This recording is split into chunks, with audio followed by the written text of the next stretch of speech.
இமானுவேல் சேகரன் அவர்களுடைய பதம் தாங்கிய பதாகையை வைக்கக்கூடாது என்று சொல்லி சாதி வெறியர்கள் தடங்கல் செய்தார்கள்.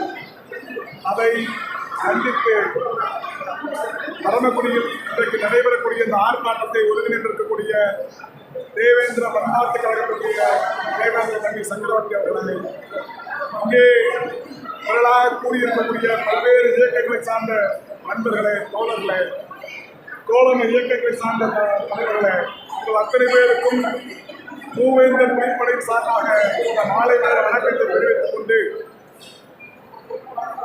கடந்த சில ஆண்டுகளாக தமிழ்நாட்டில் சட்ட ஒழுங்கு யாரால் சீர்கெடுக்கிறது என்றால் ஒரு குறிப்பிட்ட சமூகத்துக்கு நபர்களால். நாம் எப்பொழுதுமே அநீதிக்கு துணை போகாதவர்கள், நீதியின் பக்கம் நிற்பவர்கள் என்பதை பல்வேறு தருணங்களில் நிரூபித்துக் கொண்டிருக்கிறோம். ஆனால் தொடர்ந்து ஒரு குறிப்பிட்ட சமூகம், அந்த சமூகத்தினால் எல்லா சமூகங்களுக்கும் பாதிப்பு ஏற்படுகின்றது. கடந்த 10 நாட்களுக்கு முன்பாக கூட இளையான்குடி அருகில் யாதவ சமூகத்தை சார்ந்த இளைஞர்கள் அந்த சாதி வெறிகளால் படுகொலை செய்யப்பட்டார்கள். அதே போல கடந்த 2 தினங்களுக்கு முன்பாக விருதுநகர் மாவட்டம் காரியாபட்டியில் யாதவ சமூகத்தை சார்ந்த ஒரு இளைஞர் முக்குளத்துவ சமூகத்தினால் படுகொலை செய்யப்பட்டார். இப்படி பல்வேறு சமூகங்களும் அவர்களால் பாதிக்கப்படுகின்றார்கள். ஆனால் எதிர்த்து கேள்வி கேட்பதற்கு யாருக்கும் துணிவில்லாத காரணத்தால் தேவேந்திரோட வேளாளர்கள் நாங்கள் இருக்கின்றோம், நீங்கள் கவலைப்பட வேண்டாம் என்று வீதிக்கு வந்து போராடக்கூடிய ஒரே சமூகமாக தேவேந்திரோட வேளாளர்கள் இருக்கின்றார்கள்.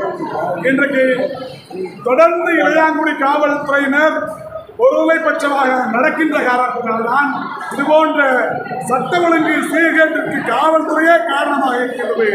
இதை தென்மண்டல காவல்துறை அதிகாரிகளும் தமிழ்நாடு முதலமைச்சர்களும் கண்காணிக்க வேண்டும். தொடர்ந்து நீங்கள் ஓட்டு வங்கி அரசியலை கவனத்தில் கொண்டால் தமிழ்நாட்டில் சட்ட ஒழுங்கு என்பது கேள்விக்குறியாகும் என்பதை நீங்கள் கவனத்தில் கொள்ள வேண்டும். அதோடு மட்டுமல்ல, ராமநாதபுரம் மாவட்ட காவல் கண்காணிப்பாளர் அவர்களுக்கு நாங்கள் தெளிவோடு சொல்ல ஆசைப்படுகின்றோம். நீங்கள் தொடர்ந்து இரவு நேரங்களில் கிராமங்களில் எங்களுடைய இளைஞர்களை கைது என்று சொல்லி தொந்தரவு செய்தால் அடுத்த வாரம் திங்கட்கிழமை அல்லது புதன்கிழமை ராமநாதபுரம் மாவட்டம் முழுவதும் முழு கடை அடைப்பிற்கு நாங்கள் அறைகூவல் விடுவோம், அதற்கான வேலை திட்டத்தை முன்னெடுப்போம் என்று சொல்லி, இதற்கு ஒரே தீர்வு நாம் அதிகாரத்தை கைப்பற்றுவதுதான். அதிகாரத்தை கைப்பற்ற வேண்டும் என்றால் என்ன செய்ய வேண்டும்? அதை நோக்கி நகர வேண்டும், அமைப்பாக திரள வேண்டும். அமைப்பாய் திரண்டால் தான் அதிகாரத்தை கைப்பற்ற வேண்டும். நீங்கள் நெல்லி எப்படி மூட்டையில் கட்டி வைக்கப்பட்ட நெல்லிக்காயாக இருந்தால் அதிகாரத்தை கைப்பற்ற முடியாது. அறிவு சமூகமாக அறிவாயத்தை பயன்படுத்த வேண்டும். அறிவை நோக்கி நகர்ந்தால்தான் அதிகாரத்தை நோக்கி நகர முடியும். நாம் அதிகாரம் இல்லை சமூகம் வேடிக்கை பார்க்கக்கூடிய விளிம்பு நிலை சமூகமாகத்தான் இருக்க முடியும் என்பதை கேட்டுக்கொண்டு, இதற்கெல்லாம் தீர்வு அதிகாரத்தை கைப்பற்றுவோம். காவல் கண்காணிப்பாளர் அவர்கள் இதோடு நிறுத்த வேண்டும். இல்லையே அடுத்த வாரம் கண்டிப்பாக ராமநாதபுரம் மாவட்டம் முழுவதும் முழு கடை அடைப்பிற்கு நாம் அறைகூவல் விடுவோம் என்று கேட்டுக்கொண்டு வாய்ப்பளித்த தோழர்களுக்கு நன்றி.